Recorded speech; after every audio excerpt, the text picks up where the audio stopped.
Oke, jadi materi kita hari ini tuh sebenarnya masih sambungan dari yang materi minggu lalu ya. Cuman kan minggu lalu saya kosong, jadi mungkin saya bahas kalian secara singkat ya di pertemuan ini. Kalau yang minggu lalu kan tentang ini ya, interaction design ya. Kalau yang minggu ini itu interaction style ya. Sebenarnya itu saling berkaitan sih. Oke, jadi gini, sebenarnya kan eh, ketika orang ya berinteraksi sama komputer ya, entah entah komputer, entah gadget ya, handphone, smartphone ya, apapun itu ya, yang sesuatu yang ada antar mukanya. Nah, menurut teori di buku ya, itu ada yang disebut sebagai ini ya, human action cycle ya, gitu. Jadi secara umum ya, ketika orang interaksi dengan apapun ya, benda pokoknya ya, bukan dengan orang ya, dengan benda itu ada yang disebut ini human action cycle, itu menjelaskan bagaimana seseorang itu berinteraksi dengan sebuah antarmuka gitu. Secara garis besar itu stepnya ada 4 ya. Cuma kalau dijabarkan sebenarnya ada 6 ya, ada 6 nomor ya. Oke, jadi ketika kalian berinteraksi dengan sebuah antarmuka itu kan kalian pasti punya goal ya. Ya kan, kalian punya tujuan itu loh. Nggak mungkin kalian cuman random aja itu tiba-tiba buka apa Instagram gitu ya. Ya mungkin memang pas lagi bosan, lagi nganggur kalian buka, tapi kan kalian ada goalnya ya, yaitu menghilangkan penat ya dengan cara melihat postingan teman-teman kalian ya atau orang-orang yang kalian follow gitu. Ya kan? Pasti ada goalnya ya. Nggak mungkin dengan secara tidak sadar kalian buka apa terus bisa apa namanya mencet-mencet gitu ya, posting komentar gitu ya. Nggak mungkin ya, pasti itu dilakukan dengan sadar gitu ya. Nah, itu goalnya. Jadi kalian pasti punya goal. Nah, jadi gini, ketika kalian misalnya buka Instagram gitu, kan kalian anu ya, jangan Instagram sih, Instagram mungkin kalian sering akses ya. Atau gini, misalnya ada marketplace ya, yang barusan dirilis gitu, barusan launching ya, marketplace baru ya. Biasanya marketplace marketplace baru itu kan banyak promo ya, banyak promo-promo menarik dan kalian pengen pakai promo itu buat beli sesuatu ya, misalnya handphone ya. Oke, karena ini marketplace baru, jadi kalian ketika kalian buka ya, otomatis kalian kan belum pernah akses ya sebelumnya ya. Jadi kan kalian baru buka pertama kali, ya kan? Nah, saya yakin kalian pasti nggak tahu ya posisi tombolnya, menunya itu ada di mana karena kalian belum pernah buka ya. Oke, jadi ketika kalian kalian buka alamatnya itu, kalian kalian ketikin alamatnya di browser, kalian enter, keluarlah tampilannya. Nah, goal kalian itu kan tadi kan pengen beli handphone ya, pakai promo yang ada di sana, kan gitu. Itu goalnya. Pasti ada goalnya. Nah, ketika kalian sudah buka antar mukanya, sebelum kalian melakukan sesuatu, sebelum kalian ngeklik dan lain sebagainya, itu sebenarnya ada 3 step yang kalian lakukan ya aslinya. Cuman masalahnya ini kan berjalan cukup cepat ya, jadi mungkin nggak kerasa aja gitu loh. Begitu halamannya terbuka, kalian langsung ngeklik register gitu misalnya untuk bikin akun. Nah itu kan terjadi dalam waktu yang sangat singkat ya sebenarnya. Tapi sebenarnya di balik waktu yang singkat itu ada 3 step ya, yang secara mungkin kalian nggak sadar kalian lakukan itu ya. Pertama adalah kalian itu nyusun tas ya sebenarnya ya, nyusun tas. Jadi kalau kalian goalnya itu pengen beli apa namanya handphone ya kan, tentunya langkah pertama karena kalian belanja di marketplace, kalian harus bikin akun ya. Itu pasti langkah pertama yang akan kalian lakukan adalah kalian bikin akun ya tasnya. Lalu kemudian step yang kedua adalah kalian nyusun langkah-langkah ya. Untuk bikin akun berarti saya harus cari halaman register, pastikan itu. Terus di halaman register saya harus mengisi semua kolom yang ada ya. Kalau sudah, saya pencet submit dan saya punya akun baru di situ. Nah, itu bayangan kalian kan? Bayangan kalian yang namanya register ya seperti itu. Nah, langkah yang ketiga adalah eksekusi langkah-langkah tersebut. Oke, tadi step yang pertama, buka halaman register. Terus berikutnya, langkah-langkahnya adalah ngisi semua kolom yang ada di situ. Ya kan? Dengan ya ini dieksekusi di sini. Oke, kalian sudah ngisi semuanya ya, eksekusi. Tahap eksekusi ini kita baru berinteraksi dengan yang namanya antarmuka ya. Jadi 3 tahapan ini itu kita belum menyentuh antarmukanya ya. Mungkin baru lihat doang ya. Karena websitenya sudah dibuka, kalian lihat tampilannya seperti itu, kalian bisa nyusun langkah-langkahnya. Nah, baru kalian eksekusi. Oke, setelah kalian eksekusi, ngisi form dan submit ya, keluarlah output yang baru ya. Keluar output yang baru yaitu proses registrasinya misalnya gagal gitu ya. Gagal. Nah, di sini kalian menafsirkan output kan, keluar tulisan gagal gitu ya. Kok bisa sih gagal gitu. Biasanya kalau website yang bagus ada tulisannya gagalnya kenapa. Oh, ternyata gagalnya itu karena password kalian tidak aman ya. Passwordnya minimal ada satu huruf kapital, satu huruf kecil, satu angka, dan satu karakter non alfanumerik. Misalnya aturannya seperti itu. Ternyata kalian hanya pakai huruf kecil semua misalnya. Nah, itu kalian menafsirkan output dan membandingkan ini ya, output dan goalnya. Outputnya kan apa namanya gagal ya. Padahal goalnya pengennya bisa registrasi kan tadi kan yang pertama kan itu. Ya sudah dievaluasi ya, tahu salahnya di mana, diulang lagi kan pasti kan. Kalian nyusun langkah yang baru yaitu mengisi password dengan ketentuan yang tadi ya, satu huruf kapital, satu huruf kecil, angka dan karakter non alfanumerik ya, harus mengandung itu semua. Baru setelah dieksekusi lagi, lihat outputnya berhasil. Ya sudah, goalnya tercapai. Ya. Berhenti stepnya sampai di nomor 6 ya. Membandingkan output dan goal kan sama ya. Outputnya bikin akun, goalnya juga tadi bikin akun. Ya. Selesai. Goal yang pertama ya, bukan goal yang akhir ya. Kalau goal yang akhir kan tadi itu beli HP ya. Nanti tinggal dilanjutin lagi ke apa? Ke step yang berikutnya. Setelah bikin akun, cari barang ya, cari barang sama muter lagi ya. Bisa cari barang, check out ya, dan seterusnya. Ya, jadi itu langkah-langkahnya ya. Kenapa sih kok harus di ini apa namanya harus dipisah-pisah buat by nomornya? Buat apa sih? Karena gini, ketika ada ini apa namanya ada masalah, ada problem ya dalam sebuah antarmuka, itu sebenarnya problemnya itu kalau misalnya usernya belum interaksi ya, belum interaksi, ya problemnya itu bisa ada di antara tiga kemungkinan ini ya. Jadi bisa jadi usernya salah nyusun task, bisa jadi tasknya benar tapi actionnya salah, ya. Bisa jadi eksekusinya yang salah. Nah itu. Jadi untuk menentukan letak kesalahannya itu di mana itu loh. Jadi ada tiga kemungkinan ini, ya. Itu misalnya tadi bayangan kalian, oh marketplace nih, saya mau beli ini handphone baru di sana ya, pakai kode promo ya diskon 50% kan lumayan misalnya. Oke, itu goalnya ya, beli handphone, ya kan. Kemudian setelah dibuka misalnya, ya ternyata apa namanya marketplace-nya nggak jual handphone gitu misalnya, jualnya cuma bahan bangunan karena kayak gitu. Ya kan jadi kacau semua kan. Nah, berarti pasti ada yang kacau di sini ya. Gitu. Atau mungkin jual handphone tapi nggak ada yang merek yang dicari misalnya kayak gitu ya. Ini macam-macam ya. Intinya kalau ada masalah itu pasti problemnya di antara ini ya, 6 kemungkinan ini gitu. Ya, yang mana masalahnya? Karena cara penyelesaiannya kan beda-beda. Gitu ya, itu tujuannya. Kenapa sih harus dipecah kayak gini? Orang taunya kalau pakai marketplace ya udah langsung pakai aja kan gitu, selesai ya. Oke. Jadi ya apa namanya? Itu human action cycle ya. Step-step ketika orang interaksi dengan antarmuka ya seperti itu. Kemudian apa namanya? Yang namanya sistem ya. Sistem itu kan ada dua orang yang terlibat yaitu si pembuat dan si pemakai ya, yaitu si developer ya atau desainer dan si user ya, user itu pemakainya. Nah, kadang-kadang yang namanya developer itu kan orang-orang yang sudah expert ya mestinya ya, orang yang sudah biasa pakai komputer gitu loh. Sedangkan user itu ya ada macam-macam ya, ada yang sering pakai komputer, ada yang enggak gitu ya, ada yang mahir, ada yang enggak ya, macam-macam. Nah, seringkali kalau developer itu kan kadang-kadang orangnya mungkin idealis gitu ya, idealis. Pokoknya sistemnya harus simple, harus elegan, harus gini gini gini gini gini gitu. Ya kan? Desainer tuh punya model sendiri. Nah, sekarang user itu juga modelnya bermacam-macam ya. Nggak semuanya expert ya. Ada yang pemula, ada yang tadi mungkin nggak terlalu fasih pakai komputer. Nah, ini susahnya tuh harus ketemu di tengah ya. Jadi idealisme dari seorang desainer atau developer harus ketemu dengan ini kenyataan di lapangan ya, usernya itu nggak semuanya bisa pakai gitu. Jadi kalau terlalu idealis ya ngikutin kehendak si desainer, usernya pada nggak bisa pakai ya, sebagian mungkin nggak bisa pakai.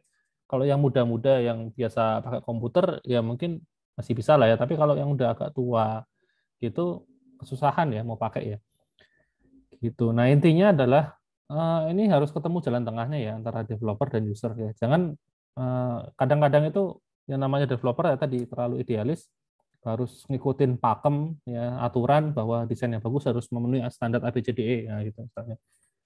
kayak gitu. Tapi setelah dipraktekkan ternyata nggak semuanya bisa berjalan lancar ya. Ya itu tadi idealisme itu kadang-kadang ya harus ditarik ulur ya, harus dikendorin dikit atau gimana. Yang jelas ketemu di sini ya, bisa dipakai sama user gitu. Nah, misalnya kayak gini ya, ini contohnya ya. Nah, kalau kita lihat ya, remote yang paling umum adalah remote yang kiri ya. Ini ya paling cuma beda bentuk tombol atau susunan aja, tapi secara umum remote TV itu kan seperti ini, ya kan? TV standar ya. Kalau smart TV itu malah remote-nya agak simple ya, tombolnya lebih sedikit. Tapi kalau remote TV standar kan seperti ini, ya kan? Nah, terus ada seorang desainer yang cara pikirnya agak lain ya, pengen bikin TV yang futuristik ya, yang canggih gitu. Remote-nya pun canggih ya, kayak gini misalnya ada layarnya di remote, tombolnya banyak, jadi ngapa-ngapa itu sekali tekan beres gitu ya. Nah, pikirannya begitu, ini remote canggih ya, apa namanya, pasti makainya gampang lah. Orang tombolnya banyak kan langsung bisa to the point gitu mau ngapain. Nggak tahunya ternyata setelah diimplementasikan mungkin ada apa orang yang udah cukup tua gitu mau pakai bingung ya, tombolnya banyak tuh langsung udah panik duluan, kok banyak banget tombolnya, terus tulisannya juga kecil-kecil ya susah dibaca gitu ya, terus ini layar buat apa sih, nah kayak gitu ya, jadi pusing ya gitu. Ada orang yang mungkin pakai biasa aja ya, bisa-bisa aja, tapi sebagian mungkin bingung ya ini cara makainya gimana gitu. Kemudian ada desainer lain lagi yang bikin remote sangat simpel ya. Ini contohnya punya Apple TV ya. Ini dua-duanya nih remote-nya ada beneran ya. Ada beneran. Nah, ini yang ini eh, remote TV ya, remote TV, Apple TV gitu. Tapi sangat-sangat simpel ya. Kalau yang ini sangat sangat rumit, yang ini sangat simpel ya. Di sini eh, mungkin bagi yang belum pernah pakai Apple TV, kalau saya tanya nih, kalau mau gedein volume gimana? Pasti nggak tahu ya. Nggak tahu tombolnya yang mana gitu kan. Karena ini ya pasti di antara empat ini ya. Empat ini tapi kan nggak tahu yang mana gitu kan.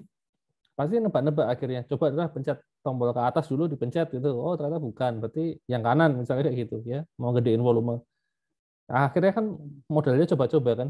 Tapi kita nggak bisa langsung tahu gitu loh. Maksudnya ketika kita lihat itu yang mana ya tombolnya gitu. Jadi berlandaskan coba-coba. Ya misalnya seperti itu ya itulah. Kadang-kadang kalau terlalu idealis juga di user itu nanti akhirnya bingung ya. Pasti akan remote yang paling gampang tuh yang paling kiri ya, yang universal yang bisa dipakai semua orang tuh saya yakin yang paling kiri ya, bukan yang tengah ataupun yang kanan, meskipun yang ini lebih modern ya.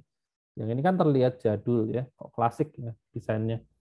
Ya, ini lebih modern tapi saya yakin ini susah ya, lebih susah dibandingin dengan yang kiri. Gitu. Oke, nah salah satu caranya kita bisa pakai metafora. Metafora itu ya pakai ini ya simbol-simbol untuk keperluan tertentu ya.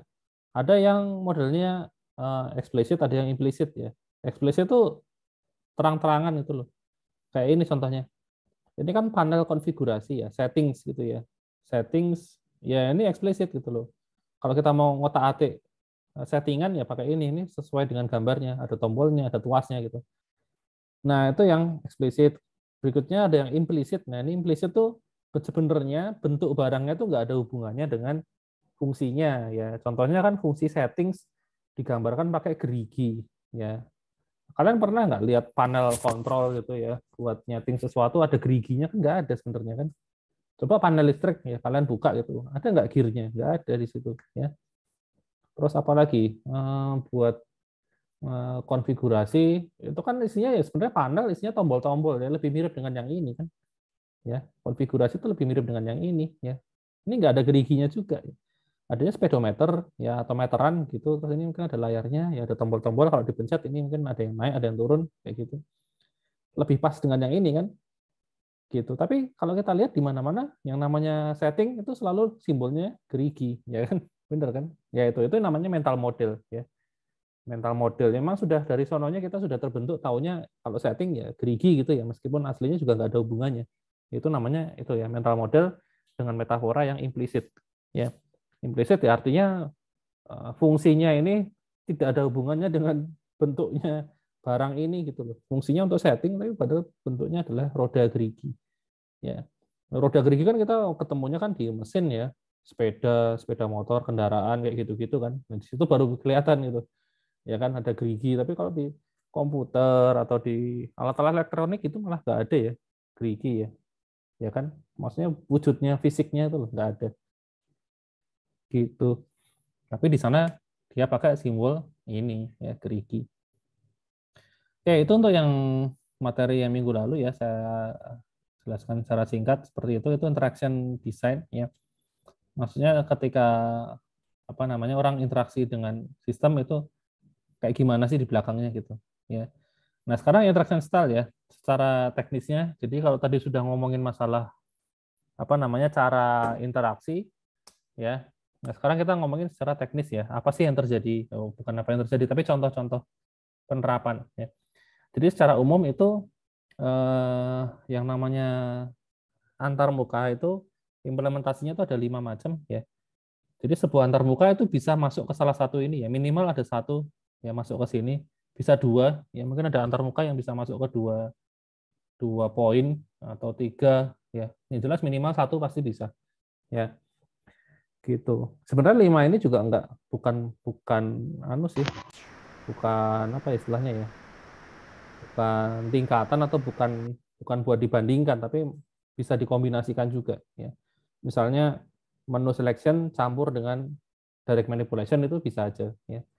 Oke, kita lihat ada 5 ya. Yang pertama itu yang paling jadul adalah command line ya.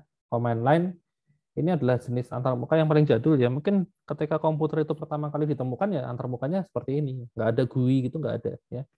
Ini jauh-jauh sudah ditemukan jauh hari bahkan sebelum saya lahir ya. Ya pokoknya komputer pertama kali itu pasti kayak gini ya. Isinya cuma tulisan doang, nggak ada gambar, nggak ada warna ya, cuma satu warna aja kayak gini ya. Isinya tulisan-tulisan gitu ya. Ya karena komputer kan tujuannya adalah untuk menyebarkan informasi ya. Informasi ya bentuknya cukup tulisan aja sebenarnya ya. Gitu. Ya ini, saya yakin kalian pasti juga pernah lihat ya. Apalagi orang IT gitu ya, informatika itu ya pasti pernah lihat ini ya. Orang yang bukan IT aja juga pasti pernah lihat kok. Karena sampai sekarang masih ada di komputer itu ya. Komputer terbaru ya Windows 11 pun juga pasti masih ada ini ya. Command prompt-nya masih ada ya, command prompt, command line, terminal atau konsol namanya ya. Itu di semua komputer pasti ditanam ya. Yang nggak ada di HP ya. Di HP aslinya ada tapi nggak dibuka ya. Gitu. Kalau mau ya bisa install aplikasi tambahan ya, tapi uh, karena nggak kalau di HP sih nggak bakal pakai juga ya. Oke. Nah, di komputer itu ditanamkan ini ya. Kenapa kok masih ada sih di komputer zaman sekarang pun Windows 11 pun juga masih pakai ini gitu. Kenapa? Ya karena memang masih banyak dipakai ya. Alasannya itu ya simple. Ya, memang masih banyak pakai sampai sekarang. Meskipun saya yakin di antara kalian semua mungkin hampir semuanya nggak pernah pakai ya untuk sehari-hari ya. Dengan catatan untuk sehari-hari, maksudnya setiap hari gitu kalian pakai gitu. Saya pun juga nggak pakai ya. Ini makanya hanya untuk keperluan tertentu ya gitu. Tapi untuk keseharian saya nggak pakai ini ya, pakainya ya GUI biasa ya gitu. Nah, kelebihannya apa sih kok masih dipakai sampai zaman sekarang? Masih banyak kita temukan ini ya, terutama kalau berkaitan dengan server, dengan jaringan itu biasanya nyeting-nyeting itu pakai command line ya karena ini ya, kelebihannya adalah cepat ya, kecepatan ini loh. Pakai ini tuh jauh lebih cepat ya dibandingin dengan kalau misalnya kita klik-klik gitu ya. Contohnya kalau misalnya kita mau ngopi file, kita cukup ketikin perintah ini ya, copy, spasi, nama filenya, ya file aslinya, kemudian spasi, mau di copy kemana, gitu. Ya, satu baris ini. Itu kan cepat ya, ngetik kayak gini ya, copy, report, itu paling berapa? Ya, nggak nyampe 5 detik lah ya harusnya. Dengan catatan, ngetiknya juga harus fasih ya, bisa pakai 10 jari ya, bukan 11 jari, 11 jari, jari telunjuk kiri dan jari telunjuk kanan itu kan 11 jari ya. Nah, kalau itu lama ya, tapi kalau bisa kalian ngetik 10 jari lancar itu ngetik kayak gini cepat ya. Ya saya kira mungkin 2 atau 3 detik cukup lah ya. Gitu. Selesai ngopi dan prosesnya pun juga bisa lebih cepat ya pakai ini.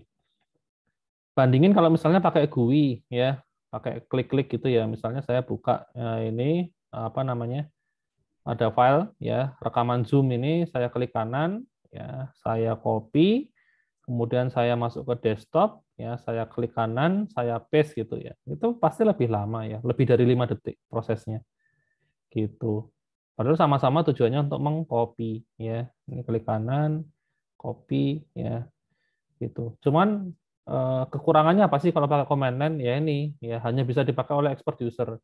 Kok bisa harus expert ya? Tahunya expert dari mana? Lah sekarang kalau kalian buka terminal ya, eh, buka terminal seperti ini, kan ini kosong ya, nggak bisa ngapa-ngapain itu. Kalian disodorin kayak gini ya. Udah, misalnya ada apa namanya?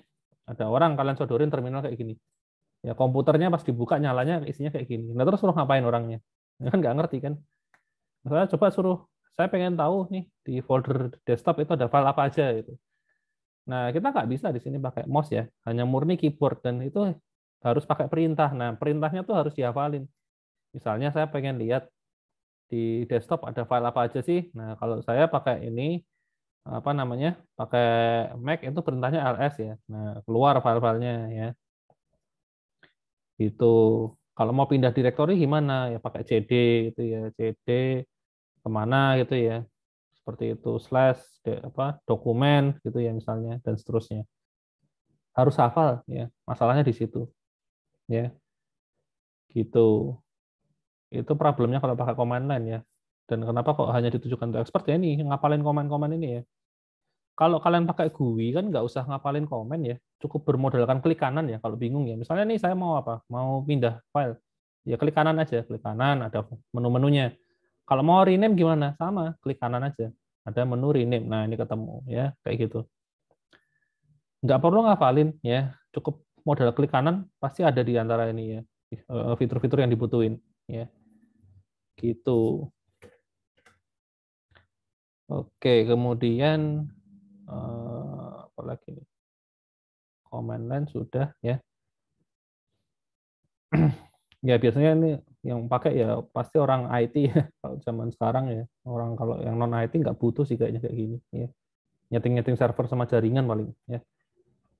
Oke, berikutnya adalah ini menu selection, ini yang paling banyak dipakai ya. Ini basisnya GUI ya. Hampir semua perangkat itu pakai pakai metode yang ini, menu selection. Ya intinya menu tuh bisa gambar, bisa juga daftar tulisan. Kayak gini juga daftar tulisan bisa diklik ya, tapi intinya adalah ada sesuatu yang bisa kita pilih pakai pointer ya.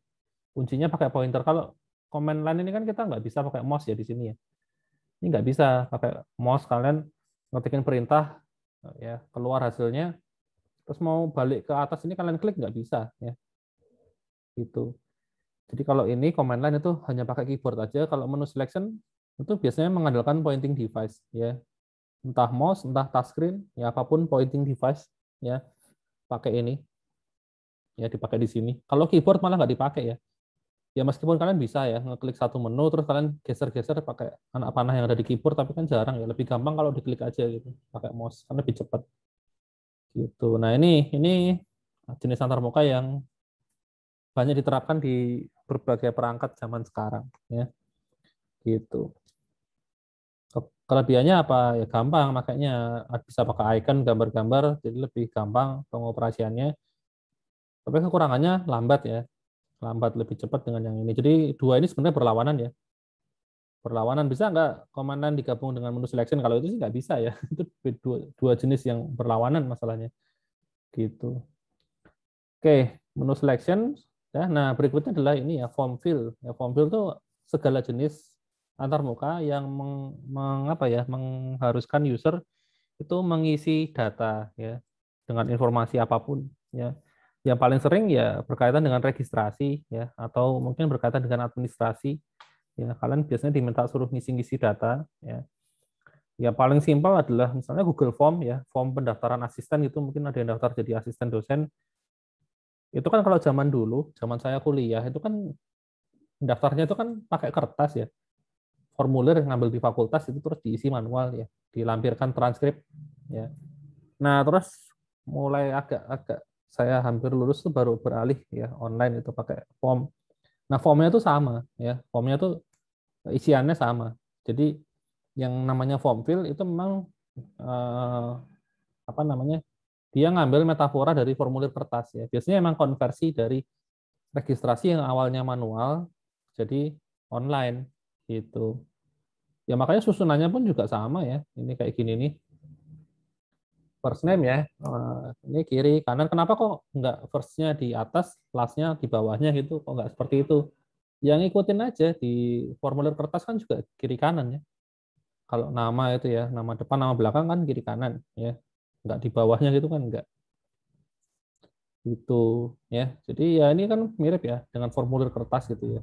Cuman ya beda desain aja paling. Ya, gitu. Itu form fill. Ya, ini antarmuka khusus untuk ngisi data ya, khususnya apalagi kalau datanya jumlahnya banyak yang harus diisi ya, biodata biasanya. Ya. Oke, berikutnya adalah nah ini direct manipulation ya. Direct manipulation itu biasanya sih paling sering diimplementasikan di sesuatu yang ada touchscreen-nya ya, direct manipulation gitu. Nah, ngomong-ngomong soal touchscreen ya, touchscreen di HP zaman sekarang ya, era smartphone dibandingin dengan zaman dulu itu berbeda ya. Jadi touchscreen kan sebenarnya teknologi udah lama ya. Dari zaman saya SD aja udah ada ya. SD, SMP sudah ada ya.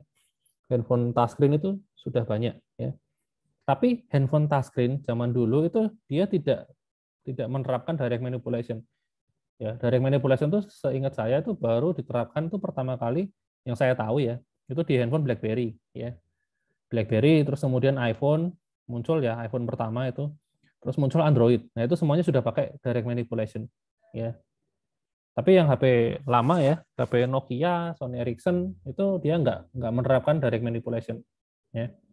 Meskipun touchscreen ya. Saya nggak tahu kalian apa namanya? Ngalamin nggak ya? Kalian tuh angkatan berapa ya? 2020 ya? Apa 19 ya? 20 ya?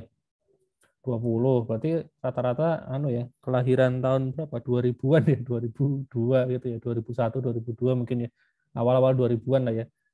Nah kalian lahir aja mungkin touchscreen udah ada ya gitu. Saya kan masuk SMP ya tahun 2000 pertengahan lah ya. Nah itu sudah banyak gitu. Kalian sejak kalian bayi touchscreen udah ada jadi memang teknologi lama tapi saya kayaknya kalian mungkin nggak ngalamin ya touchscreen zaman dulu karena kalian posisi juga masih bayi gitu kan. Tahunya kan touchscreen ya kayak zaman sekarang gitu ya. Jadi kalau zaman sekarang nih, saya kasih contoh aja. Ini layar Android ya, ini sudah direct manipulation gitu. Misalnya saya punya ini aplikasi yang gambarnya ini, Chrome aja deh, Chrome. Ini aplikasi Chrome, posisinya kan di sini. Nah, kalau direct manipulation kan dia bisa digeser ya. Ini saya mau pindah, jadi posisinya di paling ujung kiri atas gitu ya. Langkahnya gimana? Nah, pertama kan yang saya lakukan adalah pakai jempol ya atau pakai telunjuk itu saya tahan ikonnya ini kan saya tahan. Habis itu saya geser kan, saya geser ya asal aja gesernya lewat sini taruh sini ya selesai. Maka otomatis yang ini aplikasi yang matahari ini aku waiter ini akan geser ke kanan, yang ini turun ke bawah, semuanya geser kan gitu kan. Nah itu contoh dari direct manipulation. Jadi seolah-olah ini ikonnya Chrome ini tuh bisa kita pegang. Ya, kemudian kita geser sesuka hati, ya taruhlah di sini. Ya, jadi kayak seolah-olah ini objek beneran gitu loh. Seolah-olah seperti itu. Ya. Nah, bedanya sama zaman dulu gimana? Zaman dulu nggak bisa touchscreen kayak gitu ya. Jadi saya tahan itu nggak ngefek ya. Kalau diketuk sekali sama ditahan pun tuh fungsinya sama-sama buat buka ini gitu.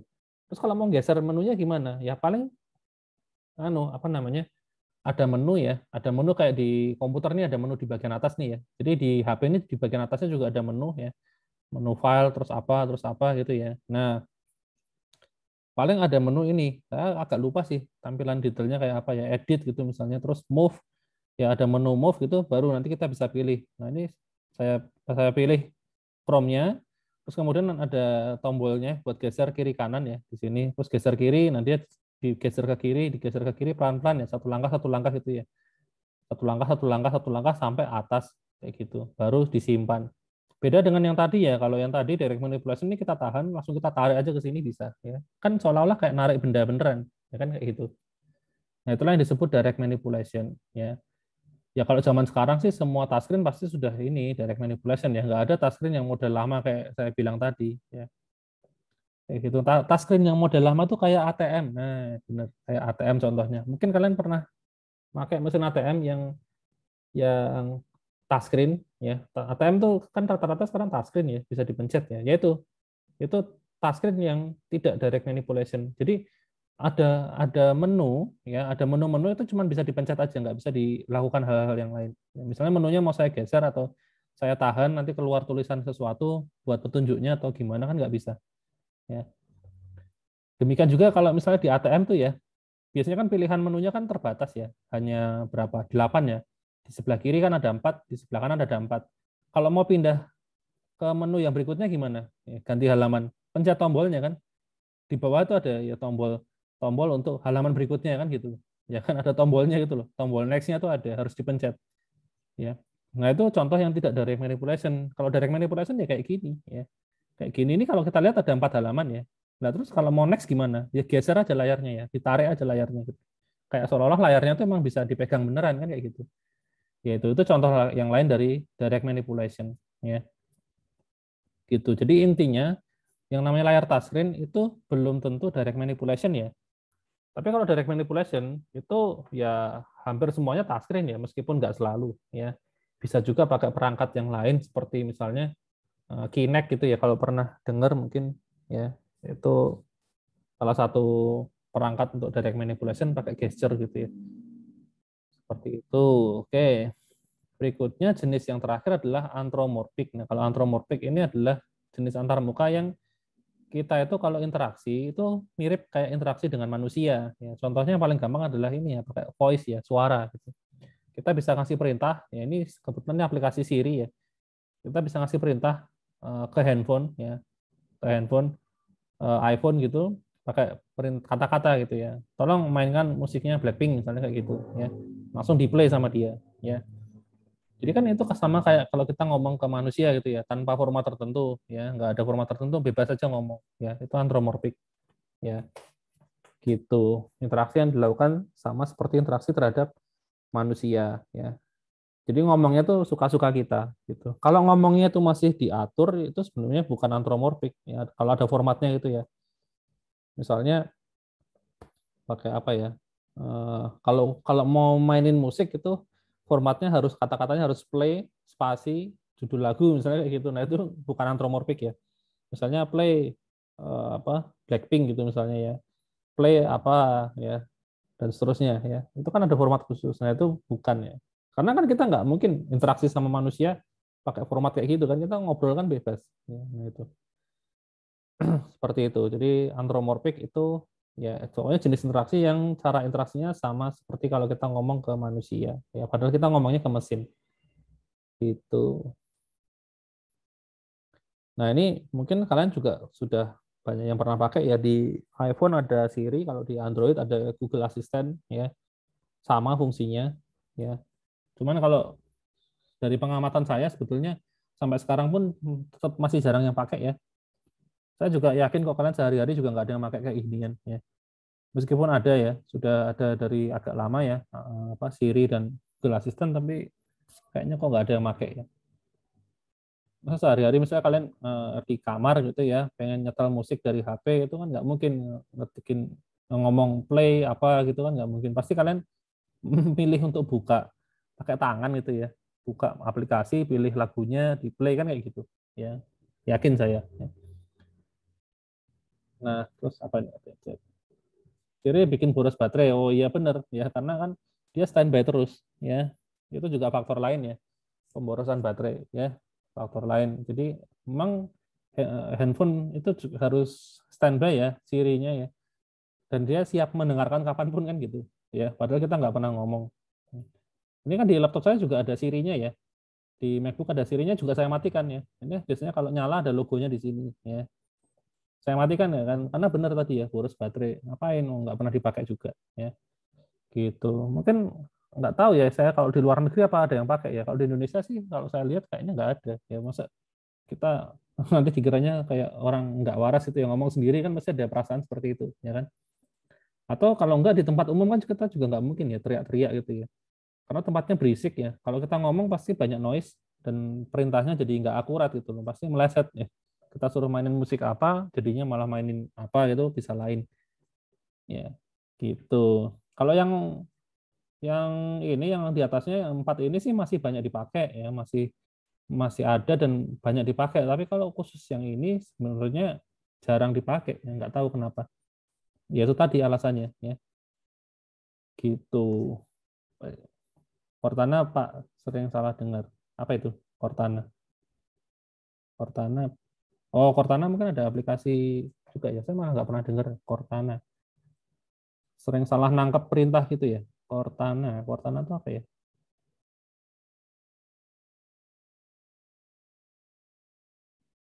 Software.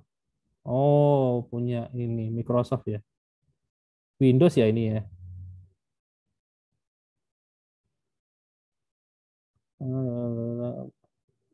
Punya Windows. Oh iya punya Windows. Oh iya nggak pernah dengar.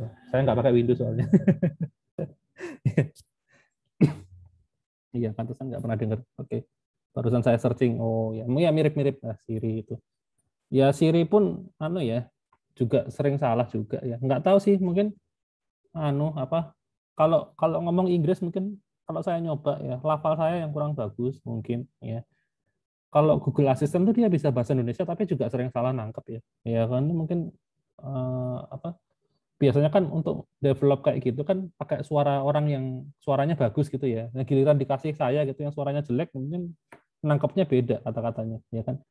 Belum lagi kan tiap daerah kan juga punya logat sendiri-sendiri gitu ya. Misalnya kayak saya orang Jogja gitu suaranya agak medok gitu ya. Bandingin sama yang dari daerah lain kan pasti lain ya. Suaranya pasti beda gitu loh. Nah, itu kan tergantung juga jadi apa namanya? Aplikasinya tuh dilatih pakai suaranya orang dari mana gitu kan. Bisa jadi makanya pengenalannya beda-beda. Itu memang susah sih. Gitu. Mungkin itu juga yang jadi alasan jarang dipakai ya karena pertama makainya susah ya. Terus ya kedua nggak akurat tadi ya. Ngasih perintah tapi sering salah ya. Kayak gitu. Jadi ya malas aja makainya ya kan. Gitu. Kalau kita lihat tuh kayaknya kan misalnya di film Avenger tuh kayaknya bagus ya Tony Stark gitu kan. Ngasih perintah ke Jarvis itu pakai ngomong biasa gitu. Wah, keren ya. Semua pengen kayak gitu gitu. Kayaknya kok bagus gitu ya. Giliran udah dibikinin ternyata nggak sesuai ekspektasi ya gitu. Nggak sesuai ekspektasi, ngasih komen sering salah dan lain sebagainya, akhirnya nggak kepake ya. Ya gitulah. Tapi nggak tahu mungkin ke depannya mungkin makin lama makin anu ya, makin bakal banyak yang pakai ya. Mungkin kalau sudah benar-benar bagus ya, udah bagus dan udah apa ya, akurat gitu, ya mungkin bakal banyak yang pakai ya. Terutama untuk orang-orang yang memang susah untuk mengoperasikan gadget gitu ya, susah ngetik, mungkin orang-orang difabel ya atau disabilitas gitu ya. Atau mungkin ini orang yang lagi sakit ya, habis operasi atau gimana gitu kan susah ya bisa pakai ngomong gitu ya buat memerintahin handphone ya, bisa jadi gitu. Oke, karena ya itu saya rasa sampai sekarang pun juga masih dikembangkan terus ya supaya lebih baik gitu.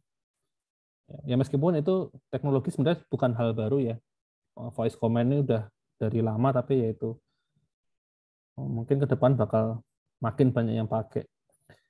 Nah, berikutnya sebenarnya ini ya jenis-jenis antarmuka itu juga nggak bisa terlepas dari hardware ya. Hardware tuh perannya penting. Jadi kalau ya ini kan jenisnya doang, tapi hardware-nya juga harus diperhatikan ya. Hardware-nya pakai apa aja sih? Ya ini kalau standar hardware ya kalau komputer ya cuman keyboard sama mouse kan gitu kan. Keyboard sama mouse ya. Terus nah biasanya kalau ada tambahan yang lain untuk main game ini pakai gamepad ya. Gamepad ya. Gamepad ini seringkali banyak yang nyebut joystick ya. Joystick itu sebenarnya yang ini. Nah, ini baru namanya joystick betul ya. Bentuknya yang lebih utama dominan adalah ininya, sticknya ini loh, ada sticknya itu joystick ya. Yang ini sebenarnya gamepad atau game controller gitu ya. Cuman mungkin nyebutnya kepanjangan ya. Game controller itu kan panjangan ya. Eh, kalau dibilang stick juga salah. Stick ini bentuknya bukan batang kok. Ini bentuknya batang yang ini. Stick stick PS itu. Ya orang banyak salah kaprah tapi ya udahlah ya. Itu ini gamepad ya atau game controller ya buat main game. Ini juga perangkat input ya. Ya spesifik untuk main game. Gitu. Ini juga buat main game ya. Ini joystick buat main game ya. Nah, hardware itu sebenarnya kalau dikelompokkan itu hanya ada dua macam ya. Yang berupa apa namanya inputan teks gitu, yang satunya lagi pointing ya, pointing device. Kalau keyboard itu kan jelas ya inputan teks gitu loh. Kita bisa masukin segala karakter yang ada di sini yang muncul di komputer. Kalau yang ini kan bentuknya pointing, maksudnya pakai kursor gitu ya, buat memilih sesuatu. Kalau ini buat mengisi data ya, keyboard. Kalau ini buat memilih sesuatu. Nah, kalau yang ini gamepad ini campuran ya. Ini ada joysticknya juga sih sebenarnya, kecil ini ya. Ini bisa buat pointing. Kemudian tombol-tombol yang ada di sini itu buat nginputin sesuatu ya. Gitu. Nah, karena ini kombinasi, makanya bisa digantikan oleh keyboard sama mouse ya. Biasanya kalau main game tapi nggak punya gamepad itu bisa pakai keyboard ya. Buat anak panah itu biasanya pakai ini ya, WASD ini ya. Lalu untuk yang apa? Yang ini YXAB ini ya nggak tahu, mungkin pakai tombol-tombol yang lain, bisa pakai panah atau sebagainya gitu. Tapi kalau dari pengalaman saya, kalau main game di komputer pakai kombinasi keyboard sama mouse ya biasanya cuman ini aja, WASD ya, paling cuman tombol sekitar sini sama mouse-nya aja, yang sini jarang dipakai ya, ini jarang gitu ya. Itu sih mungkin ini sering gamepad ini sering disebut joystick karena mungkin zaman dulu ya, kebiasaan dari zaman dulu kalau main game arcade ya, maksudnya game dingdong itu loh, mesin dingdong itu kan tombolnya apa, inputannya kan bentuknya kayak gini ya, pakai stick ya, stick dan beberapa tombol. Nah, itu kan joystick betul kalau yang itu. Tapi makin ke sini seiring berjalannya waktu kan muncul game konsol itu kan bentuknya apa, papan ada tombol-tombolnya. Nah, kebiasaan itu joystick juga padahal sebenarnya bukan. Ya, wong isinya tombol-tombol nggak ada sticknya kan. Ya, zaman dulu Nintendo ya, mungkin kalian belum lahir ya. Tapi zaman saya tahun berapa? 90-an ya. Saya kecil tuh Nintendo pakai itu apa? eh, Kontrolernya yaitu cuma anak panah sama tombol-tombol ini ya, gitu. Nah, ini input yang umum ya. Berikutnya ada input yang tidak umum ya. Ini ada beberapa, saya kasih contoh. Sebenarnya di luar ada lebih banyak lagi, cuman saya ambil 4 contoh aja. Yang mungkin kalian juga pernah lihat, tapi kalau make mungkin nggak banyak yang make ya, karena ini memang nggak umum ya.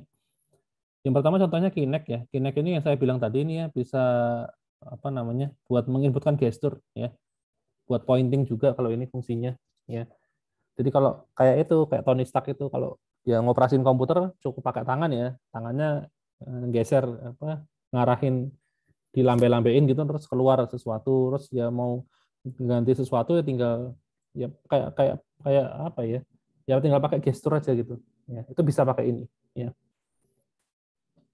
Tinggal bikin programnya, nah itu yang susah ya. Gitu. Nah, berikutnya ada eye tracker. Kalau eye tracker ini dipakai untuk merekam gerakan mata kita. Jadi ya sebenarnya buat buat ngendaliin pointer ini tapi pakai mata itu loh. Jadi kalau pointernya di sini, kemudian mata saya lihat ke kiri ya. Nah, bisa geser dia. Geser, geser, geser, geser gitu. Ngikutin mata kita ya. Gitu. Kemudian ada juga ini ya, handwriting recognition. Ini sebenarnya kalau hardware-nya tuh sebenarnya kayak layar touchscreen biasa ya. Kayak touchscreen biasa tapi nggak semua touchscreen itu bisa support handwriting ya. Gitu. Nggak bisa support handwriting. Biasanya sih touchscreen yang punya stylus khusus ya, yang punya stylus khusus. Kalau stylusnya tuh bukan khusus punyanya HP itu ya, maksudnya stylus third party itu dia biasanya nggak support ya, gitu. Jadi dulu saya pernah itu punya apa, Galaxy Note ya, itu kan punya stylus khusus ya kan. Nah, dia bisa baca handwriting ya, handwriting. Terus kemudian saya beli tablet yang lain ya, tablet biasa gitu, nggak ada stylusnya. Saya beliin stylus itu nggak ada mereknya ya, stylus murah gitu ya, dipakai buat handwriting ya nggak bisa ya, nggak ada sensor buat baca tulisannya gitu loh, kayak gitu ya. Itu jadi handwriting itu kita bisa inputin pakai tulisan tangan ya, gitu. Cuman ya kalau dari pengalaman saya ini juga jarang dipakai ya. Lebih cepat ngetik ya daripada nulis kayak gini ya, gitu. Agak ini sih, agak agak tidak berguna sebetulnya ya, terus terang. Karena mau ngetikin huruf H gitu aja harus bikin garis 1, 2, 3. Mending mencet aja tombol H gitu kan lebih cepat ya. Gitu. Seperti itu. Nah, kemudian berikutnya inputan untuk voice recognition juga ya, ini sih sebenarnya pakai mic biasa ya. Cuman di belakangnya tuh harus ada AI-nya ya, artificial intelligence-nya gitu. Tapi aslinya kalau hardware-nya ya cuma mic aja ya, buat suara ya gitu. Oke, itu untuk input ya. Kalau output sebenarnya nggak banyak ya. Output tuh hanya ada dua macam kalau saya bilang ya. Hanya ada audio dan visual ya. Audio tuh ya suara, bisa pakai speaker atau headphone. Kalau visual itu ya pakai layar ya, entah layar atau proyektor, pokoknya ada gambarnya aja, yaitu visual ya. Ini juga layar ya, layar. Oh, sama satu lagi, sebetulnya sama sentuhan ya. Maksudnya misalnya kayak ini sih di smart band ini kalau dipakai kan kalian pakai nih. Kan kalau pakai smart band kan kalian nggak mungkin bisa terus-terusan lihat layar ya atau nggak bisa terus-terusan dengerin suaranya dari sini. Siapa tahu kalian ada di keramaian gitu ya. Jadi kalau misalnya ada pesan baru masuk ke HP kalian kan di sini harusnya nongol gitu ya. Tapi kalian kan mungkin nggak tahu ya kan. Karena nggak bisa dengar dan nggak terus-terusan mantengin layar. Nah, ada satu lagi yaitu getaran ya. Jadi kalau smart band-nya itu bergetar seret itu misalnya, oh berarti ada pesan itu misalnya. Kan kalian langsung tahu kan. Nah, itu juga output ya. Jadi sentuhan ya, bentuknya ya tadi getaran itu ya. Itu juga merupakan output. Ya, ada tiga itu yang namanya getaran tuh getaran apa? Output itu ya berkaitan dengan ini sensor yang bisa diterima oleh manusia ya. Manusia kan punya 5 panca indera ya kan.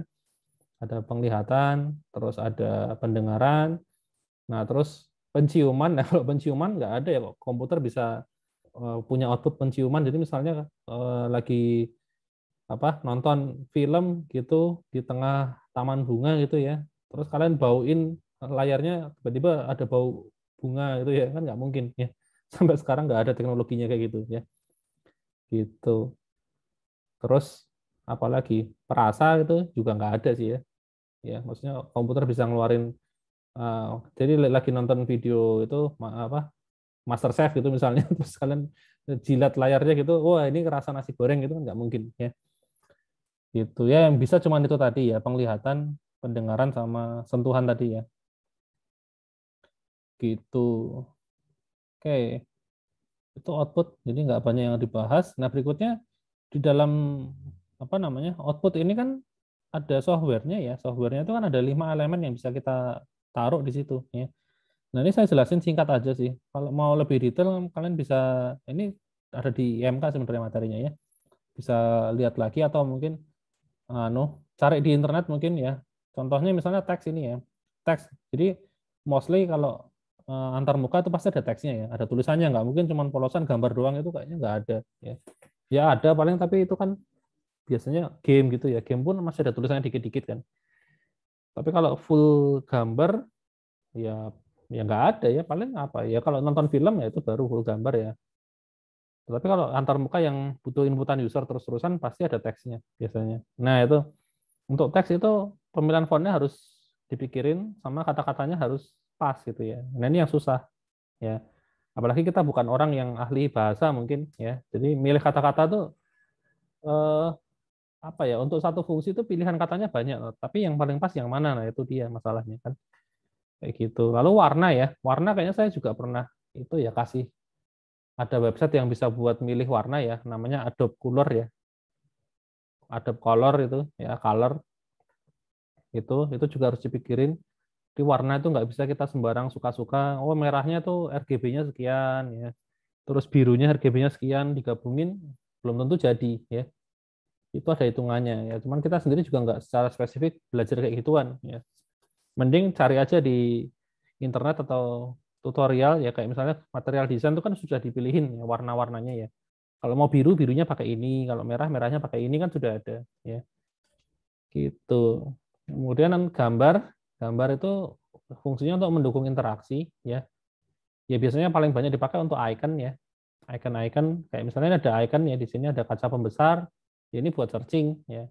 Di sini ada icon garis 3 ini berarti WiFi ya. Ini ada searching juga. Terus ini ada Bluetooth nah, misalnya. Kayak gitu ya. Lalu gambar bergerak. Nah, gambar bergerak ini eh, dipakai untuk gambarin proses yang sedang berjalan ya. Tapi kalau cuma buat hiasan mendingan jangan dipakai. Ya, misalnya kalian pengen di sebelah kanan itu ada bintang-bintang yang kedip-kedip itu biar menarik itu malah norak ya. Jadi jangan ya. Pakailah hanya untuk menggambarkan proses. Contohnya apa? Contohnya, ini kan apa? Zoom-nya ini kan saya rekam ya. Nah, kadang-kadang tuh kita lupa udah rekam apa belum sih, gitu loh. Nah, taunya dari mana? Nah, ini kalau kalian lihat ya ada lingkaran yang kedip-kedip ini ya. Nah, ini saya cuma lihat dari sini aja saya tahu, oh ini rekamannya sedang berjalan gitu kan, sedang berproses gitu. Nah, fungsinya animasi ya atau gambar bergerak itu untuk hal-hal seperti itu ya, menunjukkan bahwa ada satu aktivitas. Kalau kalau apa namanya nggak dikasih gambar bergerak gini, cuma lingkaran doang gitu, mungkin saya nggak tahu itu ngerekam atau enggak ya. Tapi kalau kayak gini kedip-kedip, nah itu saya yakin ini ngerekam ya, udah pasti gitu. Jadi memang kapan harus pakai gambar biasa atau gambar bergerak itu harus diperhatikan ya. Jadi kalau gambar bergerak itu ya itu tadi ada sebuah proses yang sedang berjalan ya. Nah, yang terakhir suara. Kalau suara sebenarnya itu jarang ya kita pakai ya. Jarang dipakai. Jadi yang namanya antar muka itu ya biasanya hanya mengandalkan dari sisi visual aja ya. Suara itu biasanya untuk itu sih, untuk dengerin musik ya. Tapi itu kan bukan antar muka gitu loh. Kita cuma memang lagi dengerin musik aja gitu. Kalau suara dipakai untuk antar muka ya paling ya. Maksudnya selain game ya. Kalau game ya pasti ada suaranya ya. Tapi kalau yang selain game saya rasa jarang ya sebetulnya ya. Karena yang pertama itu berisik ya. Berisik. Bayangin kalau misalnya kalian apa namanya? Di kendaraan umum ya, naik bus atau naik kereta gitu, kebetulan orangnya penuh, semuanya pakai HP ya. Lalu masing-masing buka sebuah aplikasi di mana saben mencet tombol keluar suara gitu kan jadi annoying ya gitu. Makanya banyak orang matiin suara kan. Ya, suaranya dimatikan karena emang nggak butuh dengerin suara. Nah, makanya jangan bikin sebuah antarmuka yang memang apa harus harus dengerin suaranya gitu. Jadi misalnya saya buka website itu ya, kok websitenya nggak ada instruksi apa-apa, ternyata instruksinya dikasihnya lewat suara gitu. Padahal saya nggak nyalain speaker, ya kan kacau jadinya. Ya. Jadi nggak bisa ngapa-ngapain. Gitu. Nah, suara itu silahkan pakai hanya untuk kebutuhan khusus, misalnya websitenya mau dipakai orang yang nggak bisa lihat ya, orang apa namanya tunanetra gitu ya, gitu. Atau mungkin eh, apa lagi ya, ya mungkin nggak bisa lihat itu tadi, ya. Jadi ya harus pakai suara. Tapi secara umum sebenarnya jarang dipakai ya, jarang dipakai ya. Kalau dipakai pun biasanya nggak terlalu penting fungsinya ya, cuma buat lucu-lucuan aja. Misalnya kalau kalian buka Tokopedia, kalian ambil ini ya, ada gift ya, hadiah itu ya, buka buka kotak misteri gitu, dipencet kan keluar suara kerincing-kerincing gitu ya. Nah, tapi seandainya suaranya kita nggak dengerin kan juga nggak apa-apa kan, nggak ngefek juga gitu loh. Ya suaranya cuma buat hiasan aja gitu. Tapi jangan sampai suaranya tuh jadi harus didengarkan itu ya, jangan sampai seperti itu ya. Karena ya itu tadi nggak semua orang itu suka dengerin suara, maksudnya nggak suka nyalain suara di HP-nya ya. Itu, oh sudah habis ya, sudah habis. Ada yang mau ditanyain sampai di sini mungkin untuk materi hari ini?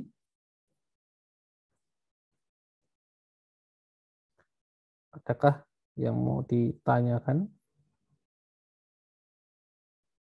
tentang interaction design dan interaction style? Sepertinya tidak ada.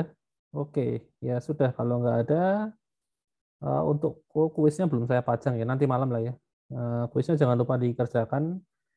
Terus minggu depan apa sih? Oh, usability testing. Oke, ya mulai agak agak susah ya. Hari ini mungkin masih gampang karena ya itu tadi sebagian masih review dari materi IMK ya. Oke, ya sudah. Kalau tidak ada yang ditanyakan, mungkin kelasnya sampai di sini aja ya. Sampai ketemu lagi minggu depan ya. Thank you semuanya. Oke, Pak. Oke, thank you, Pak. Terima kasih.